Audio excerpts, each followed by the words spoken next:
Dans ce webinaire, on va parler comment on peut naviguer le stress des temps des fêtes. J'aimerais présenter notre oratrice. Ils sont du réseau de York et le webinaire d'aujourd'hui c'est offert en partenariat avec le réseau de York des services et le service de développement de l'Ontario. Sherry et Cindy sont des mentors de pères, de famille et soutiennent les personnes des personnes avec des handicaps de développement. Ils vont vous parler de leur expérience personnelle. Mais je peux vous dire, entre les deux, ils ont plus de 40 ans d'expérience dans leur profession. Sherry Summers a pris soin des familles dans les domaines, dans les diagnostics, les handicaps de développement, les besoins médicaux, la santé mentale et l'addiction. Cindy Hartman soutient des gens dans l'éducation, le renforcement de la loi, les services sociaux. Ils ont dévoilé le premier curriculum programme avec le partenariat de collaboration avec l'hôpital de York. Bienvenue. Merci Susan pour l'introduction. Merci de nous avoir l'opportunité de présenter. Avant de commencer, on va vous dire un petit peu en ce qui nous concerne. Pour moi personnellement, je suis une mère très fière de son fils de 23 ans qui a l'autisme, Tourette et d'autres problèmes de santé mentale. Quand il était plus jeune, en fait, il n'est jamais allé à l'école à temps plein. Et jusqu'à ce qu'il est en 12e année. Et on m'a toujours dire qu'il ne va pas être capable d'aller au-delà de l'école. Il ne peut pas faire quelque chose de plus. Alors, j'ai décidé que non, je ne vais pas permettre que ça arrive. Et à partir de là, j'ai travaillé avec lui. On a eu beaucoup de soutien. Mon fils, pas seulement, il s'est diplômé du lycée, il est en dernière année de son premier cycle de l'université, la science neurologique, et particulièrement, il est focalisé sur la recherche. Alors, on va regarder les 10 conseils. D'abord, faites un plan. Numéro 2, prévoyez du temps pour vous-même. 3, faites de la place au chagrin. 4, comprenez vos émotions négatives. Conseil numéro 5, réfléchissez à la reconnaissance. 6, trouvez des raisons de rire. Conseil numéro 7, laissez les autres vous aider. Numéro 8, continuez de communiquer. Conseil numéro 9, prenez du recul. Conseil numéro 10, pratiquez l'autocompassion. On ne s'attend pas que vous suiviez tous les 10 conseils, mais même si vous prenez seulement un conseil et de faire des changements, ça va vous aider autour de l'autogestion. Des fois, vous pouvez commencer avec un conseil et qui va vous amener à l'autre. Et rappelez-vous, quelque chose, c'est mieux que rien du tout. Alors, commençons. Premier conseil, faites un plan. Ayez un plan A ainsi qu'un plan B et C de secours qui vont vous aider à mettre le temps pour les changements que vous devriez faire. Essayez la philosophie KISS, Keep It Simple, gardez-le tout simple. Essayez de planifier à l'avance qu'est-ce que vous allez faire dans la décoration pour le magasinage. Des fois, ces plans ne vont pas aller comme on a prévu à cause de la COVID. Peut-être que mais certaines régions, par exemple, plus de restrictions que les autres, peut-être le plan B, c'est que vous pouviez avoir les fêtes ensemble avec le Zoom. Et le plan C, par exemple, s'ils n'ont pas la technologie nécessaire, ils peuvent se connecter par téléphone. Après, diminuer les attentes. Ceux d'entre vous qui ont des enfants en bas âge, essayez pas de surcharger les activités. Ne cherchez pas trop l'horaire, ajustez les repas, gardez les choses simples pour cette année. Après, il faut déterminer vos priorités en parlant à votre famille. Et vous pouvez leur dire ensemble quelles sont les priorités pour les fêtes. Pas tout le monde sera d'accord. Et c'est correct. Mais en trouvant un point de départ sur lequel on peut tous être d'accord, c'est un point de départ. C'est de voir de l'humour, de fun. C'est vraiment, ça devrait être dans la priorité. Alors, qu'est-ce qu'on fait? On prend un thème dans les années 70, les années 80, et on s'amuse à nous habiller pareil. Après, peut-être discuter des règles d'avance. Peut-être, par exemple, être des jeunes qui ne peuvent pas attendre d'ouvrir les cadeaux. Donc, il faut stipuler le règlement à l'avance en disant, OK, on ne va pas ouvrir les cadeaux de Noël jusqu'à la fin du repas. C'est un peu difficile. Et c'est là qu'on décide. Donc, tout le monde, par exemple, dans la famille, on s'est dit, OK, on va ouvrir un cadeau au moment du repas. Après le repas de la fête, on ouvre le reste des cadeaux, par exemple. Peut-être essayer aussi de mettre un calendrier en place avec des temps réalistes, des échéanciers réalistes. Un pour les adultes, un calendrier pour les adultes et pour les plus jeunes, et qu'ils soient réalistes. Essayez tous les jours de mettre dans ce calendrier une chose pour prendre soin de vous-même. Deuxième conseil, prévoyez du temps pour vous, comme les soignants. On est vraiment très occupé, on n'a pas le temps, mais il est très important de prendre soin de vous-même, spécialement dans le temps de stress. Par exemple, les fêtes, c'est plus cette année avec la Covid. Alors, qu'est-ce que vous pouvez faire? C'est quoi? D'exercices de pleine conscience. C'est de se focaliser sur le présent, pas le futur. La méditation, 3 à 5 minutes par jour. Plusieurs études ont montré que cette conscience simple de la respiration va réduire le stress, comment vous respirez, ou la relaxation. Alors, en inspirant de l'estomac, de la relaxation, quand vous avez les respirations courtes qui viennent des poumons, ça vous stresse plus.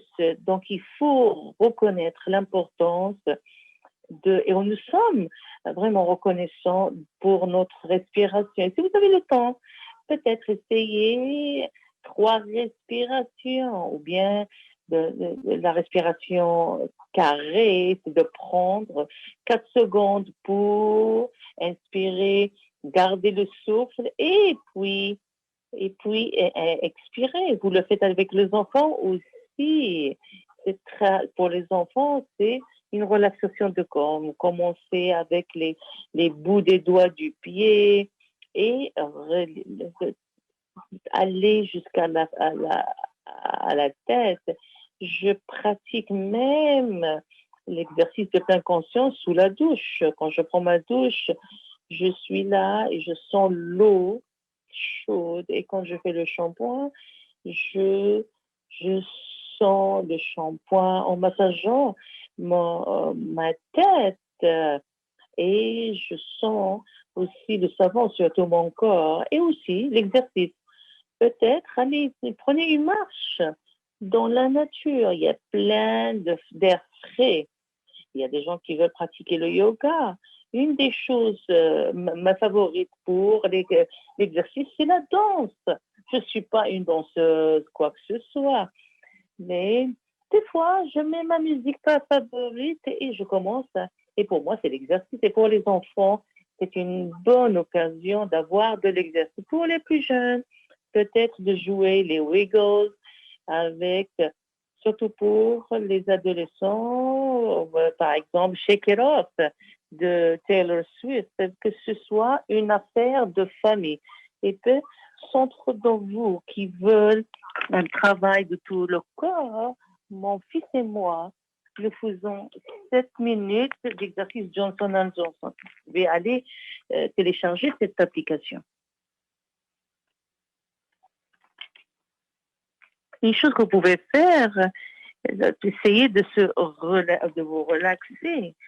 Par exemple, je prends un bain et je me détends en prenant un bain. Pour les gens qui ont des problèmes, peut-être utiliser une application, l'application Calme que j'utilise personnellement, lire un livre, écouter de la musique, la méditation pour les enfants et l'application Stop Breathe est une bonne application. Vous pouvez aussi vous engager dans les loisirs, la cuisine, préparer des repas, et des arts, de l'artisanat.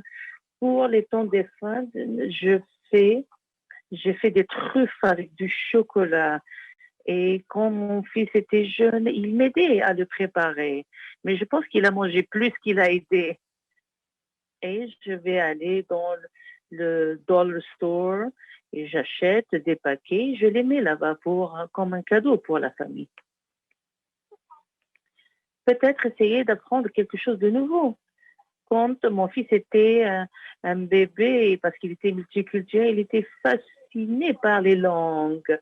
Alors un jour, on a appris comment, on va dire, bonne fête dans 10 langues. Peut-être apprendre de nouvelles traditions culturelles. Pleurer, c'est une très bonne libération du stress. Je sais pour moi personnellement, spécialement quand mon fils était jeune, j'aurais programmé mes larmes le temps que je pleure. Par exemple, les vendredis soirs. Et je commençais à m'impatienter pour mon vendredi soir. Et aussi souriais. Vous savez que quand vous serrez, libère des molécules toutes petites qui luttent contre le stress.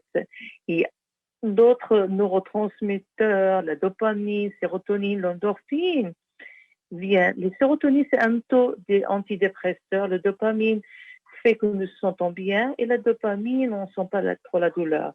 Tony Robbins, qui est un motivateur, il parle, l'émotion crée l'émotion.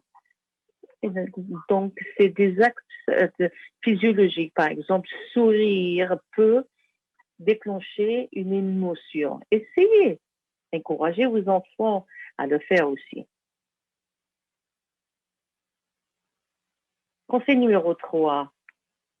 Faites de la place au chagrin, surtout cette année. Il y a tellement de chagrin à cause de la COVID. Nous avons des proches, des décédés, et le temps des fêtes, on va se sentir différent. Il faut parler de ces choses-là. En particulier, vous voulez être capable de se focaliser sur les gens qui sont décédés. Personnellement, il y a 10 ans, j'ai perdu ma belle-mère. Et là, j'ai grandi avec elle. On était très proches.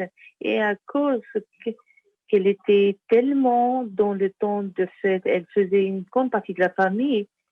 Ce que nous, les enfants, avons fait à chaque temps de fête, on prend quelque chose qu'elle aurait fait dans les fêtes et on a toujours partagé ça. Peut-être l'autre chose, c'est vous focaliser sur les gens, les proches qui venaient les temps de fête. Alors aussi, il y a des gens qui sont dans votre présent maintenant.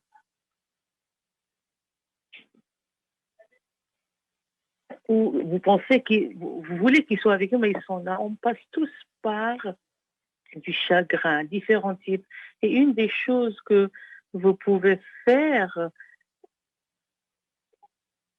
la famille, les personnes qui sont décédées, peut-être d'avoir une, quelque chose qui va les représenter dans l'art de Noël, par exemple, ou bien commencer une tradition dans le présent, par exemple, une jarre avec, pour les temps des fêtes, où vous allez vous dire quelque chose de positif, vous le mettez et ayez quelqu'un qui va lire de façon randomisée et de le lire pour tout le monde qui est là. Ça va aider tout le monde à se sentir beaucoup, beaucoup mieux. Quatrième conseil, comprenez vos émotions négatives. Reconnaissez l'émotion négative que vous et vos enfants ressentez. Il y a des stratégies. Il ne faut pas laisser les choses s'accumuler. Il faut les libérer. Accepter que l'émotion négative est là et trouver des moyens pour que vous s'entendiez. Et c'est normal de sentir l'émotion négative, de la reconnaître au lieu de la supprimer. Et essayez aussi, laissez vos enfants ressentir l'émotion négative. Peut-être qu'ils sont déçus cette année parce que d'autres membres de la famille ne vont pas être là à cause de la pandémie. Je sais que mon fils est vraiment déçu parce qu'à chaque temps des fêtes, quelques-uns de la Californie viennent nous visiter, mais à cause des restrictions à la frontière, ne peuvent pas venir. Peut-être vous sentez que vous êtes submergé, triste, peut-être l'apitoiement, peut-être jalouse, peut-être vos objectifs pour les fêtes sont trop ambitieux, peut-être vous avez des attentes irréalistes envers vous-même. Je sais, je suis une personnalité type et je trouve très difficile de ne pas être l'hôte parfaite. Et j'ai trouvé que je m'amusais pas les temps des fêtes, j'étais stressée, je sentais, alors j'ai décidé, je veux retourner à la joie que je sentais quand j'étais jeune, un enfant, les fêtes, et je me dis, mais comment est-ce que je vais faire ça? Alors, j'ai changé mes attentes à quelque chose qui est plus raisonnable et c'est un travail en progrès. Mais je peux vous dire que je suis meilleure après des années. Aussi, peut-être comprenez vos émotions négatives, déterminez pourquoi vous sentez ainsi. Vous le dites de haut, vous pouvez l'écrire, vous pouvez libérer ces émotions négatives et son pouvoir. L'année dernière, j'ai pris un atelier à Cambridge qui était spécifique pour les aidants soignants, que ça s'appelle j'ai appris comment m'accepter toutes mes émotions. Alors, je pensais à c'est quoi mes valeurs essentielles. Alors, j'ai aligné mes réponses avec ça. Il n'y a rien de mauvais dans comment vous sentez. Ce qui compte, c'est pas l'émotion, mais c'est ce que vous faites avec vos réponses et vos actions. Et c'est important. Peut-être imaginez un ballon avec vos pensées négatives au-dessus de vos têtes. Coupez la ficelle et imaginez le ballon de négativité s'envoler dans le ciel. Vous pouvez également utiliser cette image avec vos enfants et peut-être aussi leur demander de dessiner des ballons avec leurs pensées négatives qui s'envolent. Cinquième conseil, réfléchissez à la reconnaissance. Ça, c'est des résultats positifs de la pratique de la reconnaissance. D'abord, ça améliore la santé physique, ça améliore la santé psychologique, ça améliore la force mentale, ça améliore le sommeil, ça accroît l'empathie, accroît la confiance en soi, accroît les liens sociaux. Pratiquez un exercice de reconnaissance. Quand vous pratiquez un exercice de reconnaissance, c'est avec ces activités Des fois, ils le pratiquent en même temps. En recommençant avec la gratitude, vous pouvez mettre votre journée en finissant avec un exercice de reconnaissance. Vous allez dormir avec plus de paix. Ça enlève le stress, l'anxiété de la journée actuelle. Vous pouvez incorporer aussi ces pratiques dans certains de vos exercices. Et ça va changer votre stress en général et va changer la perspective de comment vous vous sentez et comment vous réfléchissez. Peut-être essayez de vous réveiller un peu plus tôt le matin, quelques minutes plus tôt. Il n'y a pas, il y a pas, il n'y a pas de la gratitude, la reconnaissance quand vous vous échappez dans la porte, vous commencez à faire tout ça. Quand vous vous réveillez, sentez le lit, sentez le temps, écoutez l'oiseau qui chante à l'extérieur. Et peut-être qu'en fin de journée, ce que je faisais avec mon fils, c'était on terminait la nuit, quand on a au lit, quelles sont les 3 choses ou les 3 personnes pour lesquelles il est le plus reconnaissant. Il a toujours fini, ça nous a aidé à nous sentir très positifs et c'est comme ça qu'on finit notre journée.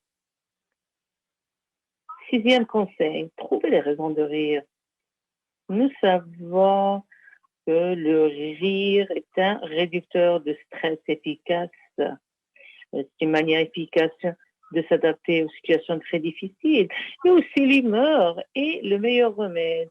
Lisez un livre amusant, chantez une chanson amusante, jouez un jeu ridicule, regardez une comédie, émission ou film.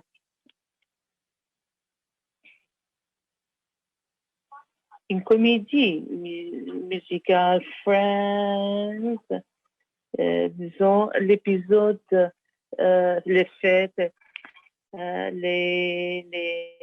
l'épisode de Grey's Anatomy, avec, chaque année, notre ami, on regarde Home Alone, seul à la maison.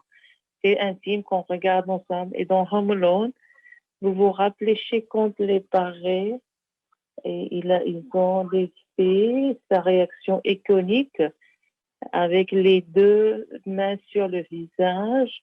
Oh non, vous vous rappelez? Combien d'entre vous avez oublié votre enfant chez vous parce que vous êtes tellement occupé à vous préparer? Rappelez-vous, il ne faut pas que vous fassiez toutes ces choses, juste une de ces choses. Ça peut vous aider à réduire le sentiment de stress. Conseil numéro 7. Laissez les autres vous aider. Acceptez les offres de l'aide. Nous savons, on peut être très, très dur entre nous, mais c'est facile que je fasse. Et on est surpassé, on est stressé. Il faut accepter les offres d'aide. Rappelez-vous, il y a des gens qui vont vous offrir, qui vont faire de l'aide. Ils veulent aider. Par exemple, décorer la maison, acheter, faire, emballer les cadeaux, préparer les repas, nettoyer, ranger, prendre soin des enfants.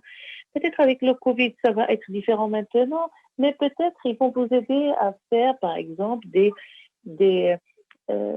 prendre des colis pour vous. Peut-être ils ne peuvent pas venir vous voir à cause des restrictions. Peut-être qu'ils peuvent avoir une journée de jeu avec Zoom. Rappelez-vous que ce que vous voulez, n'assumez pas que les gens sachent que nous savons tous que les fêtes sont pour nous. Alors soyez précis concernant vos besoins et aussi, et il est très important de fixer des limites pour les autres. Dans l'effort de vouloir aider, des fois, accidentellement, ils peuvent faire passer leurs limites, dépasser les limites. Et quelque chose qui devait vous aider devient plus stressant à cause qu'il n'y a pas de fixation de limites.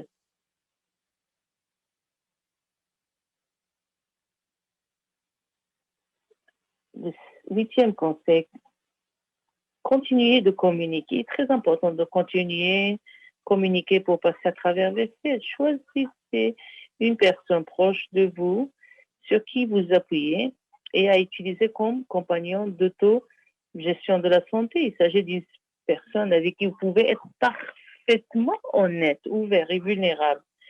Lorsque vous vous sentez stressé, vous pouvez utiliser ce compagnon pour éviter le stress et vous remettre sur la voie de l'autogestion de la santé. J'utilise mes deux meilleurs amis et Sherry. Les fêtes sont axées sur la famille et les amis.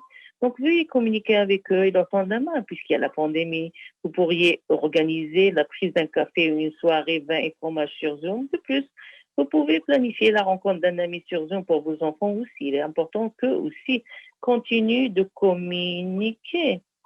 Tendez la main à un père ou un mentor ou assister à un groupe de soutien. Ils comprennent votre situation. Ils pourront vous offrir des conseils stratégiques. Pendant le groupe de soutien mensuel, on apprend toujours quelque chose de nouveau d'un autre aidant naturel, voire Caregivers Connections, communication entre aidants naturels. Il y a également des groupes de soutien pour votre enfant atteint d'une incapacité et vos enfants qui sont un frère et une sœur. Siblings Group, groupe de sœurs assistés à un événement de fête l'année dernière. Nous avons organisé un atelier sur la fabrication d'un sort de table florale des fêtes. Référez-vous à l'expérience des participants avec l'isolement et la communication avec d'autres aidants naturels. Il était agréable d'apprendre quelque chose de nouveau. Ça stimulait la créativité et le centre de table a matérialisé un retour du sentiment de bonheur. Référez-vous à l'expérience de fleuriste. Une autre excellente façon de prendre soin de ça est d'aider les autres dans une situation pire que la nôtre. Vous avez souvent entendu qu'il vaut mieux donner que recevoir. Aider les autres nous donne un meilleur point de vue de notre propre situation. Mon fils a contribué une partie de son argent de poche pour acheter une chèvre à une famille en Afrique afin de les aider à avoir du lait.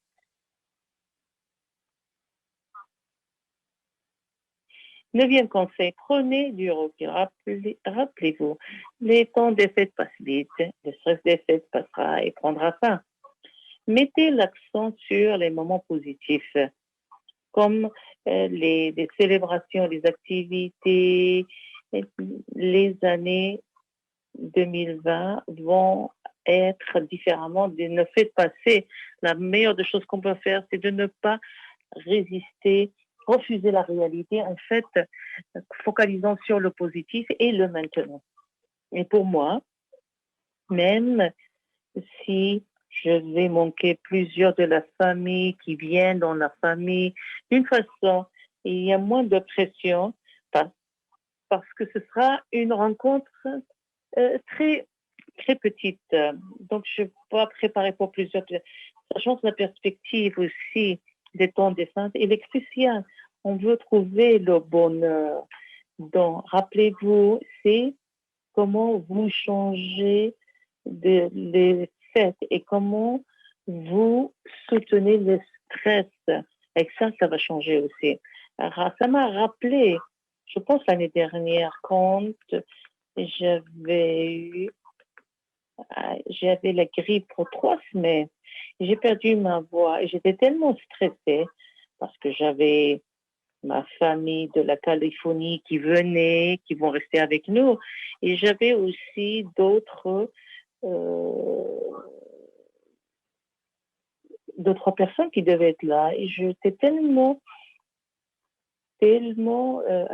stressée que tout le monde ne se passe pas. Et puis, je me suis rendu compte, c'est en dehors de mon contrôle.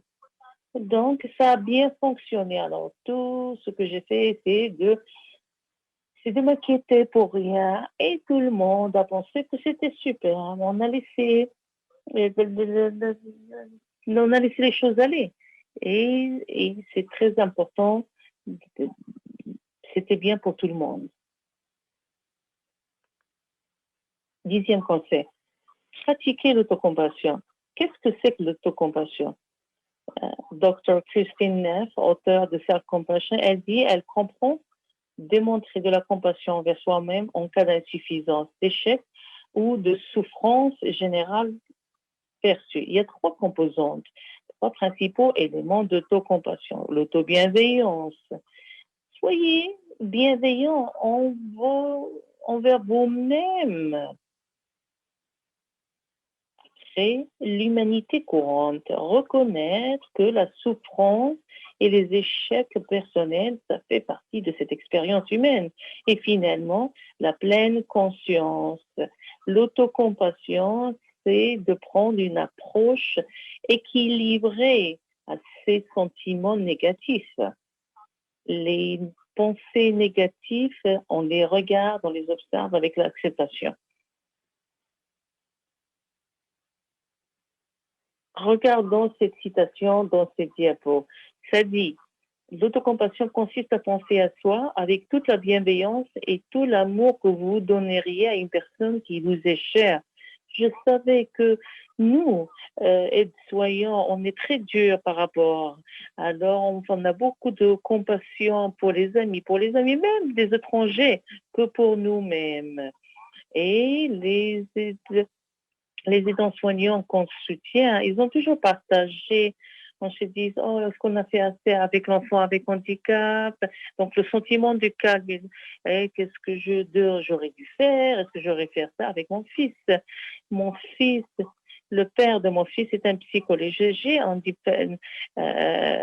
diplôme en psychologie et ça nous a pris des années avant d'avoir le diagnostic. J'ai pensé que on avait perdu 3 ans perdu pour le diagnostic. Mais je me dis aujourd'hui que j'ai fait ce que je devais faire avec ce que j'avais. Donc c'est très important pour nourrir le potentiel de mon fils à partir du diagnostic. Et finalement, regardons cette citation d'autogestion en matière de santé. Un réservoir vide va vous emmener exactement nulle part. Prenez le temps de faire le plein. Regardez à cette île paradisiaque. Écoutez toute l'année qu'on a eu aujourd'hui, cette année. Nous savons que c'était pas facile de prendre le temps pour l'autogestion, prendre soin de soi, surtout cette année à cause de la pandémie. Mais encore une fois, on veut vous rappeler de prendre des petits pas. Un pas devant l'autre. Alors, merci d'avoir été parmi nous. J'espère que vous avez appris des stratégies qui vont vous aider et surtout vont vous soutenir dans la prise de soin de soi. Si vous avez des questions, restez avec nous. On sera ravis de répondre à des questions. Rappelez-vous, le temps des fêtes, c'est la joie. Et trouvez le temps avec vous-même et j'espère que vous allez avoir des temps de fête superbes et une meilleure. On vous souhaite une bonne année à vous tous. Cindy et Sherry, cette présentation nous a donné des outils pratiques pour appliquer, pour maintenir un équilibre en passant par cette pandémie stressante. Au nom de notre organisation et tous les participants aujourd'hui, j'aimerais merci à Cindy, merci à Sherry pour votre réseau aussi et aussi les services de développement Ontario aussi.